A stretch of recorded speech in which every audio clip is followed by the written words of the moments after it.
दिल्ली की पंजाबी बस्ती में 4 मंजिला इमारत गिरी, मलबे में दबे 14 लोगों को रेस्क्यू किया गया। राहत बचाव कार्य जारी। पिछले काफी समय से जर्जर थी इमारत। उपराष्ट्रपति चुनाव के लिए मतदान आज। सत्तारूढ़ एनडीए से राधा कृष्णन तो इंडिया गठबंधन से भी सुदर्शन रेड्डी उम्मीदवार। सुबह 10 बजे से शाम 5 बजे तक होगी वोटिंग। 17वां उपराष्ट्रपति चुनने के लिए आज मतदान। बीजेडी, बीआरएस और शिरोमणि अकाली दल ने चुनाव प्रक्रिया से बनाई दूरी। उपराष्ट्रपति चुनाव में एनडीए के लिए जीत की राह हुई और आसान। बिहार चुनाव को लेकर आज कांग्रेस की अहम बैठक। खड़गे और राहुल बिहार के नेताओं के साथ करेंगे मीटिंग। बैठक में चुनावी तैयारियों की रणनीति पर होगी चर्चा। हिंसक विरोध प्रदर्शनों के बाद नेपाल में हटाया गया सोशल मीडिया पर प्रतिबंध। सरकार ने अपने पिछले फैसले को लिया वापस। विरोध के बाद बैकफुट पर आई सरकार।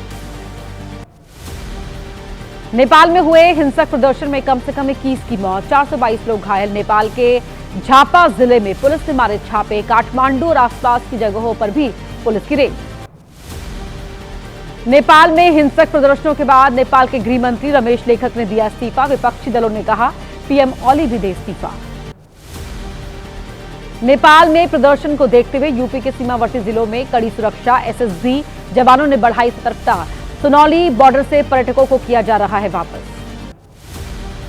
आज पंजाब और हिमाचल प्रदेश के बाढ़ प्रभावित इलाकों का हवाई सर्वेक्षण करेंगे पीएम मोदी। हिमाचल और पंजाब के अधिकारियों के साथ समीक्षा बैठक का भी कार्यक्रम।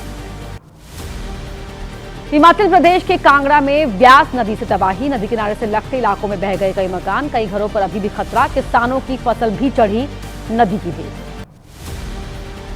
उत्तरकाशी के नालू पानी के पास गिरा पहाड़ी का बहुत बड़ा हिस्सा। देखते ही देखते नीचे आ गिरा मलबा और पत्थर। गनीमत रही कोई राहगीर इसकी चपेट में नहीं आया। फिरोजाबाद में यमुना नदी की वजह से कई गांव में बाढ़। मुख्य मार्गों पर भरा कई फीट पानी। टुंडला तहसील के किसानों की फसलें भी पानी में डूबी।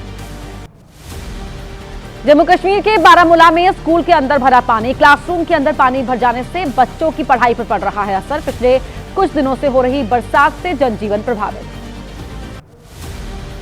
पीलीभीत में शारदा नदी की वजह से आई बाढ़। नदी के बहाव की भेंट चढ़ी किसानों की सैकड़ों एकड़ गन्ने और धान की फसल। किसानों को हुए नुकसान का सर्वे करा रहा है प्रशासन। गुजरात के खेड़ा में भारी बारिश की वजह से बढ़ा नदियों का जलस्तर। उफान पर साबरमती नदी। खेड़ा में बाढ़ की चेतावनी। नदी किनारे से लगते इलाकों में अलर्ट। गाजीपुर में फिर से बढ़ रहा है गंगा का जलस्तर। खतरे के निशान के पार बह रही है गंगा। घाटों पर भरा पानी। कई मुख्य मार्ग रास्ते पानी में डूबे। जम्मू कश्मीर के कठुआ में बाढ़ प्रभावितों की मदद कर रही है सेना। ड्रोन के जरिए पहुंचाई गई 300 किलो खाद्य सामग्री और दवाइयां। पंजाब के फिरोजपुर में पहुंचे बॉलीवुड एक्टर सोनू सूद। हुसैनीवाला बॉर्डर से लगते बाढ़ प्रभावित क्षेत्र का किया दौरा। बाढ़ पीड़ितों से मुलाकात कर जाना हालचाल। राजस्थान के जालोर में नदी में फंसे 23 लोगों का रेस्क्यू। एनडीआरएफ टीम ने गर्भवती महिला को भी रेस्क्यू किया। बाढ़ प्रभावितों के पास पहुंचाई दवाइयां और जरूरी चीजें। आगरा के बलकेश्वर क्षेत्र में महालक्ष्मी मंदिर की गिरी दीवार। दीवार की ग्रिल पर खड़े होकर यमुना नदी को निहार रहे थे लोग। 3 से 4 लोगों को आई हल्की चोट। आज से दुबई में होने जा रही क्रिकेट एशिया कप की शुरुआत। अफगानिस्तान और हांगकांग के बीच होगा टूर्नामेंट का पहला मैच। कल भारत और यूएई का होगा मुकाबला। टैरिफ मुद्दे पर बोला भारत। निष्पक्ष और पारदर्शी होने चाहिए आर्थिक व्यवहार। वर्चुअल ब्रिक्स शिखर सम्मेलन में एस जयशंकर ने दुनिया के हालात को लेकर जताई चिंता।